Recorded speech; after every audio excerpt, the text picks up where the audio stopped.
Welcome everyone to America Meditating Radio. I'm your host, Sister Jenna, and everything is new for me. Everything has changed. And if you're watching us now on YouTube, you'll see that everything is different. And if you're listening to us on Spotify, iTunes, wherever it might be, you might be hearing even some natural sounds around me. Our studios have changed. We've relocated everything, and now you might hear birds chirping, you might hear the wind blowing, might even hear a thunderstorm or two brewing on some of the shows. But it really delights me, the fact that change is upon us, and no matter how much we resist change, change says, I'm in charge. I don't care what you want to say. I have to tell you, sometimes I think change is a bully. I do. I think change bullies its way through our lives to say, I need this from you. But I'll have to tell you, even though I'm being a little bit jovial about bullying, it is no laughing matter. It is one of the most painful experiences a teenager can go through is when they're being bullied. And my special guest today is going to help us to navigate through this whole genre of bully and maybe learn a little bit more about why people bully, but also how we can overcome being bullied. So let me give her introduction accurately. Two-time best-selling author, professional speaker, educator, and parent, Jeanie Cisco-Meth shares her scientifically proven system for improving communication and decreasing conflict. As a high school educator for more than 17 years, she witnessed firsthand what bullying can do to a person, a family, and the community. Her solution was to design a program to end bullying. Her book, BullyProofing You, Improving Confidence and Personal Value from the Inside Out, is the result of that effort. Jeanie has written many magazine articles, been quoted in Forbes, and was a contributor to The Blaze. She has been a guest on radio stations across the country and has appeared on televisions from ABC, Forbes, Free Speech TV, and much more. Please, let's welcome Jeanie Cisco-Meth to America Meditating Radio. Jeanie, thanks for joining us today. Oh, thank you so much for having me here. I really appreciate it. When I heard about this topic of bullying, it took me back to when I was a teenager in high school, and there was a girl who, for whatever reason, she felt that I needed to be her target. And when I was her target, it had gone throughout the whole school. Jackie was going to beat up Jenna. Meet outside of the school at 3:30 by the basketball court. And can I tell you, the whole day I just wanted to go to the principal and just say, this just cannot happen. But I remembered having to go out there, and I remembered having the whole school circling around this girl who's now ready to beat me up. And you know what happened? I actually said to her, well, you know what? Just get it over with. You might as well just beat me up and do what you need to do, and just forget it. So everyone's standing there, Jeanie, and I'm like shaking inside, but I can't fight. I'm not a fighter. And I just told her, just beat me up and just get it over with. So poor thing, it disarmed her. She didn't know what to do. Do I hit her? She's not fighting back, or what? And she just kind of go, you're lame. You don't even worth my time. Let me tell you, Jeanie, I was like so relieved. I was like, and so not many individuals who've been victimized by bullying gets away that easily. I mean, it's a painful experience, and I'm curious, were you ever bullied as a teenager or as a young person? Yes, absolutely. I was. And I had a lot of learning disabilities. Plus, I was very tall. I was 6 feet tall by the 8th grade. I had survived cancer. I had a speech impediment. I have auditory dyslexia and visual dyslexia. So things get jumbled up. And so I had tons of issues. And it made me a target. And my size made me an even bigger target. And I wish I would have done what you did naturally. That's really what my program is all about, is realizing that other people, hurt people hurt people. I think that's the easiest way to say it. And by you diffusing the situation, it allowed her to save face, and walk away. And so that's exactly what my book goes into. So you did that beautifully. So kudos to you. It was called fear and absolute mortification. I was mortified, wondering, oh my God, I'm not going to survive this. Well, you had courage, right? You built your courage muscle, because without fear, there's no courage. And so for you to step up, even when you were afraid, that means that you're a very courageous woman. And I'm sure that that has served you throughout your life as well. I will take your blessing. Jeanie, approximately 20% of students report being bullied at school, and that's only what's reported. Remember, you and I, maybe we never told our principal or teachers about what we were going through, much less our parents. According to the National Center of Education Statistics, that's a pretty high number, that 20% of students have been bullied at school. And cyberbullying is also a major problem in this country, sometimes resulting in suicides. What would you say are some of the main reasons for bullying? What's at its root? So the root is, what I was saying earlier, that hurt people hurt people. And so if I'm hurting and I'm upset and I see someone who is happy, or someone who I think is prettier than me or smarter than me, I don't want that. And so I call it leveling. We like to look at everybody and go, okay, we're all the same. We're okay. We're good.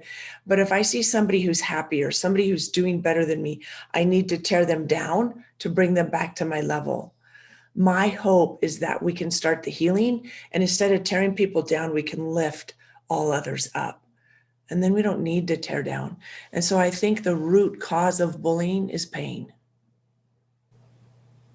But there's so many of us in pain. I remember my mother, who was orphaned at 7 years old and have been, the brunt of just the worst traumatic experiences a soul can go through.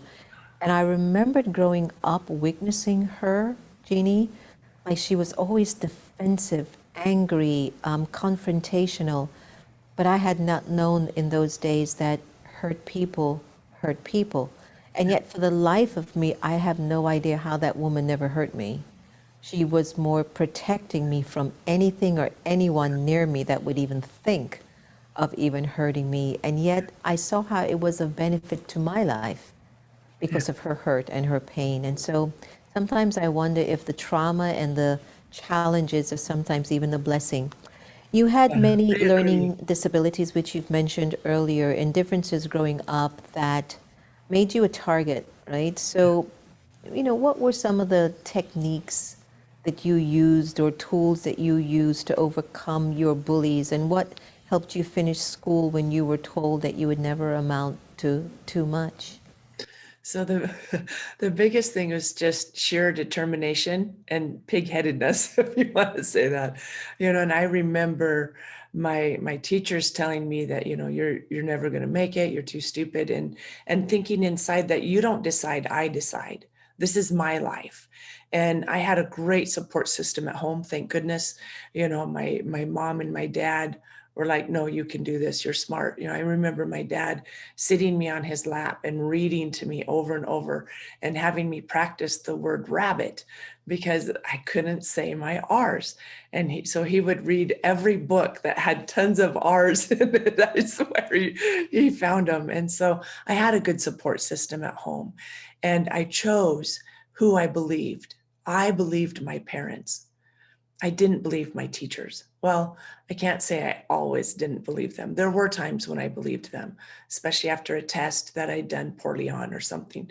But I realized that way too many of us don't choose the empowering voice in our life. We choose the negative, and that's human nature. Human nature is to see the negative because we want to be aware of it.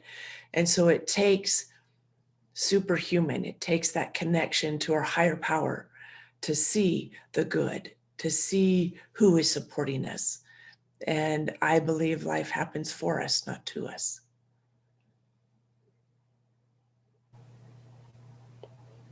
So I have found that some of us do get stuck in listening to the critique. Yes. The critical voice. Why do we do that when 90% of everything is gorgeous about our lives and then we get stuck on the 10%? Right. Right. Energy flow, wherever I put my energy, right? My attention's there and that thing grows. And so if I get up in the morning and I'm headed to the shower and I stub my toe, if I don't stop in that moment and go, hang on, I get to live another day. And I don't start filling myself with gratitude. It's human nature to go down that negative path.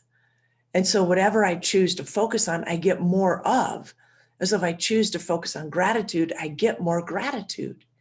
And so I start my morning every morning with a prayer and gratitude because it helps set me up for the day so that I don't go down the negative rabbit hole. So often I believe people don't take that moment in the morning and go, wow, thank you for another day. Thank you for another day. We get caught up in the bills and the pressure and the, what somebody said a year ago that was mean or hurtful. And I'm here to say, hey, just let it go. Let it go. I think we get stuck into just a pattern of a personality that we're just used to. It's like a vibrational frequency. Yes. And until a situation occurs in our life to try to help us to get out of it, we just stay in it for as long of a period of time as it's supposed to last.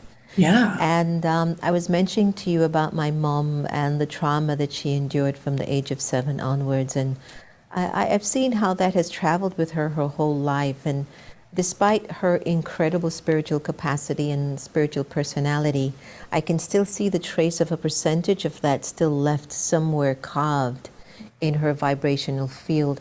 Could you tell us a little bit about, childhood traumas, and is there anything that we can do to overcome their incredible influence and impact on the way we live our lives? Yeah, that's a beautiful question. And I love the way you asked it because it absolutely is possible. And it takes my adult brain going back to that time and looking at it. So often, let's say, I'm 6 years old and somebody says something hurtful to me. My 6-year-old brain doesn't know how to process that and take care of it.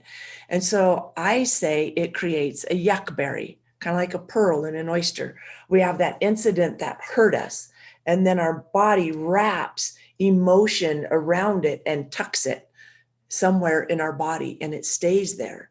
And it's like a minimized program that runs me. Oh, look out for that. Remember when that happened? Oh, that was horrible. Don't let that happen. But if I take a moment and I go back to that time in my memory and I say, okay, what really happened in an objective point of view? And I start peeling back those layers of that yuckberry and I get down to the experience and I go, oh, wait a minute. That was a hurt person just lashing out. And I asked the question, why would a reasonable, rational person behave that way? And it helps me understand their pain and where they're coming from and me realize it had nothing to do with me at all. And then I'm able to rewrite that incident and change my perspective on it and learn from it. And I say, glean those gold nuggets as much as you can from your past experiences because they enhance your experiences going forward. And so I liken it to, I don't know if you've ever panned for gold or not. We have a river up here, and the river flows in the valley, the low parts of our life. And in that river, I can find gold if I look for it. I believe those are experiences in life. It still fascinates me why, for some whatever reason, we stay in the yuck, or we still feed the yuck, the negative. It's so profound. I remembered my spiritual mentor, Daddy Janky. She passed on last year at 104. I remembered her sharing with me that if a person has a particular defect in their personality, that defect has the capacity to erase 99% of their great strengths. And I used to think about that, and I used to go, but that's not fair. I mean, I want my 99% good qualities to shine because I know I've got issues. And then I would sit with that, and I would sit with that, and And I was just so distraught that she gave that session that day, and I happened to have been present to hear it, right? And I thought to myself, it's because you feed it, others feed it, but don't you ever forget others know what your strengths and your qualities are. The question is, are you willing to know and accept them and appreciate them too? Yeah. And there was just something in that moment for me, Jeanie, that just said, Jen, I don't care what it takes. Get out of your muck. It's there, I know. But just don't feed it. Like you said, wherever energy goes, energy flows. Yeah. Something like that. Yeah. Yeah. Yeah. Yeah. Yeah. And so our subconscious is designed to help us survive, not thrive. And so it points out all of the dangers around us. We're not afraid of the saber-toothed tiger anymore because it's not there. However, that grumpy person at work absolutely is. And so our subconscious is constantly saying, okay, beware. Oh, look out. And so I have to consciously move it. I liken it to driving your car. I was a driver's ed teacher for a lot of years. And so I liken it to, I got to get my hands on the steering wheel of my life. And I decide where my mind goes. And so it's, oh, look out for that person. Okay, thank you for sharing. I see them. It's okay. I'm safe. I'm all right. It's okay. And so I constantly coach myself, just like I would a friend or one of my clients. Okay, what would I say to my client if my client was afraid right now?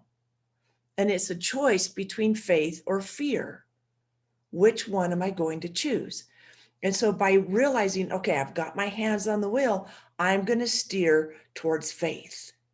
I'm going to believe that something better is for me. I'm going to believe that was a hurt person hurting me. And how can I help them? How can I reach out to them? And that's the way I drive my mind. Now, do I wind up in the ditch sometimes? Absolutely.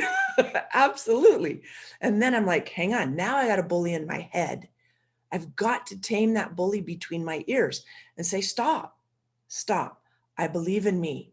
I'm here to help people. I'm here to make a difference. Let's get back on the road and let's get going. Here we go.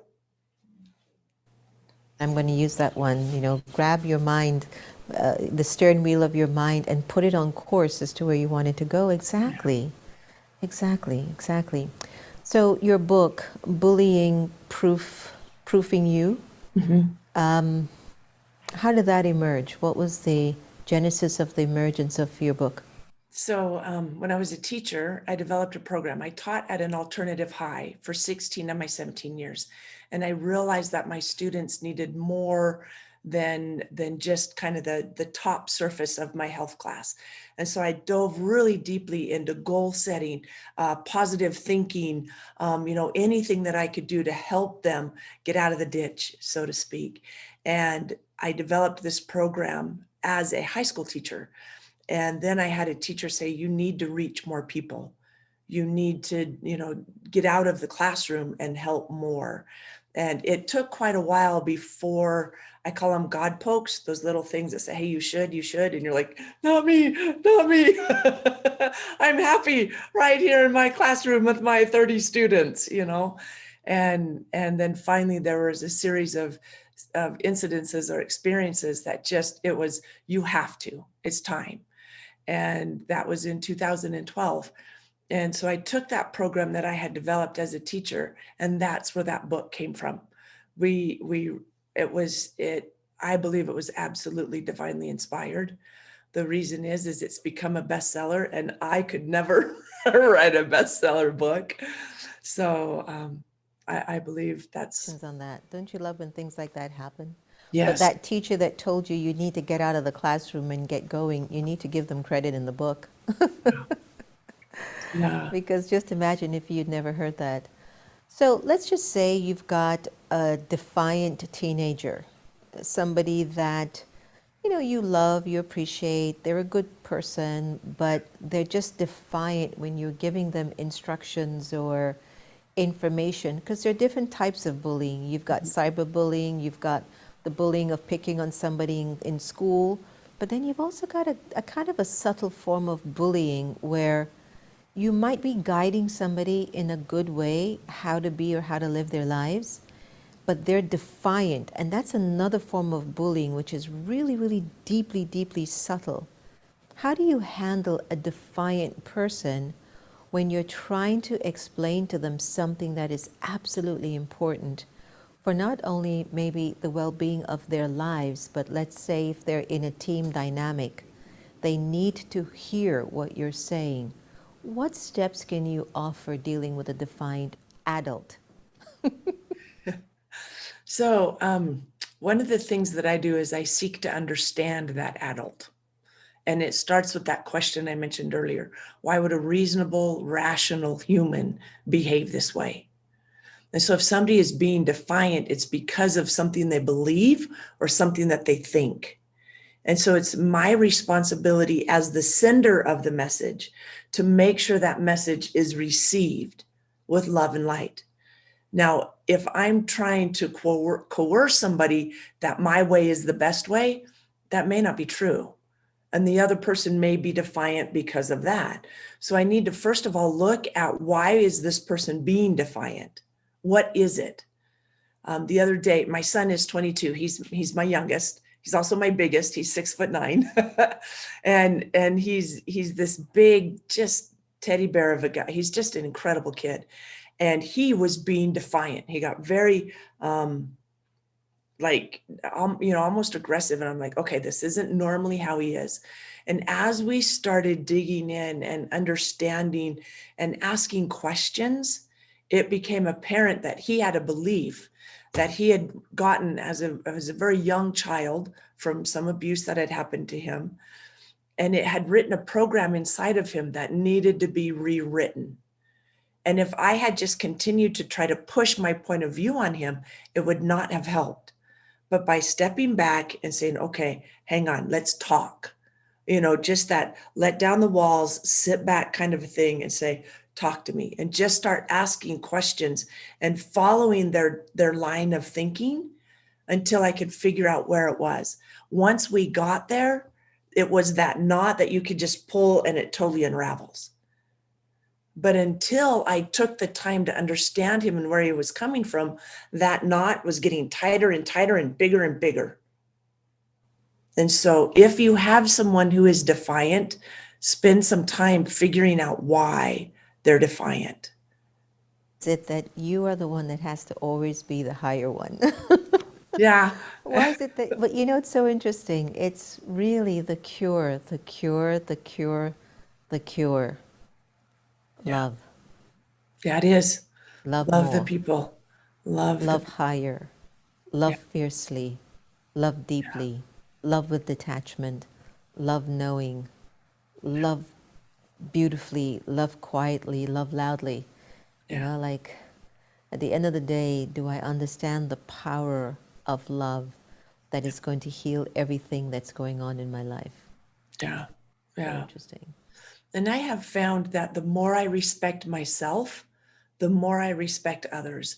I have this huge bully in my head that tells me I'm not good enough, that tells me I'm fat, that tells me I'm getting old, I've got my gray, that tells me I can't do it. I have this constant bully.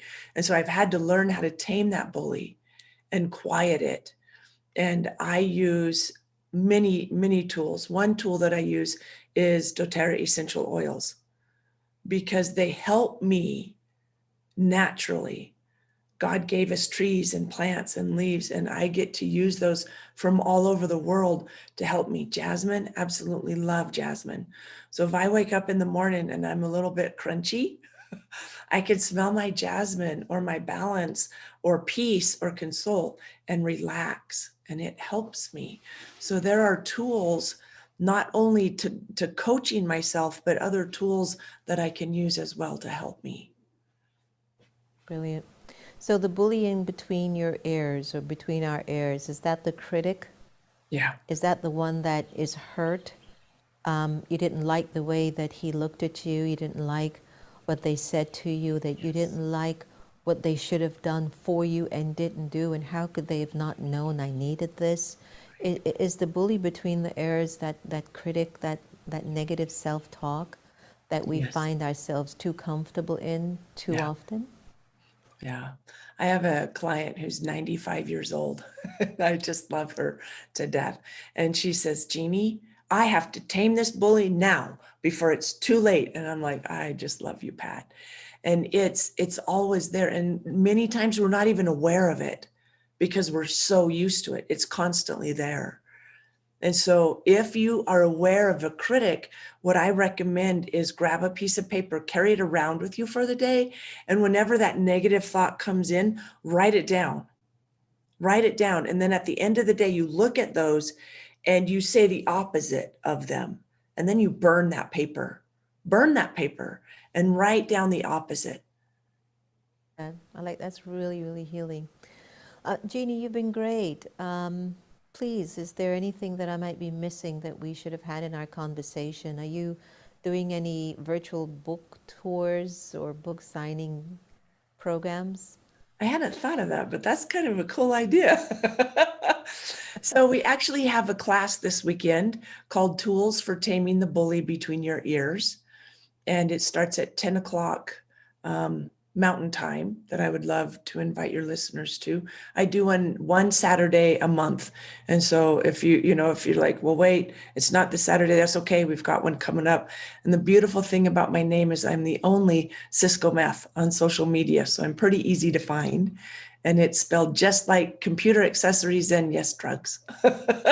When I was a teacher, I was the crackhead teacher. And so I'm pretty easy to find. And I think one thing that I would like, if I have about another minute, is if you're the parent of a child who is getting bullied, one of the best questions that you can say to them is, aren't you glad I don't believe that? Because it teaches the child that they have a choice of who they're going to listen to. Because there will always be negative voices and there will always be positive voices. And I think we need to train our children from a very young age to discern between who am I going to listen to. And so if my son comes in and says, Mom, so-and-so said, blah, and I'm like, wow, aren't you glad I don't believe that? Now, it took me a while to do that because natural instinct is, no, honey, you're so smart, you're athletic, you're incredible, right? And they're going, whatever, Mom. But if I ask them that question, aren't you glad I don't believe that? Then they're now going, oh, wait, you mean I can choose? You mean I get to decide? Yeah, I get to decide. And so there are times when I use that on myself as well. Wait, Jeanie, is that true? Is that really true? You're not a horrible parent. You've got incredible kids. Did you make a mistake? Yep. Gonna go ask for forgiveness. I screwed that one up, and that's so much better than that path I used to go down of you're horrible, you're stupid, you suck, you're, all of that. No, stop that. Stop that. Cisco-Meth, thank you so much for joining us on America Meditating Radio. You've left us with so many important nuggets that can help our lives. Thank you, thank you, thank you. Thank you. I really appreciate it. To be continued. Take care. Take care as well. Everyone, I'm sure you've taken a lot from Jeanie, and you can contact her on her website. She says she's the only Cisco-Meth around. So you can definitely look her up for some information on her book. It's so interesting, the bully between your ears. Hurt people hurt people. But what other questions are you asking yourself so that you can choose your own answer? I'll leave that with you to ponder on today on the show. And remember, at the end of the day, you are the one that's in charge of the way you want to feel. So no one can take away your happiness unless you give them permission. And I suspect that we're actually here to learn to love each other the same. And if we can just get that right, the world will be paradise. Thanks so much for joining us on America Meditating Radio. Be well. Take care.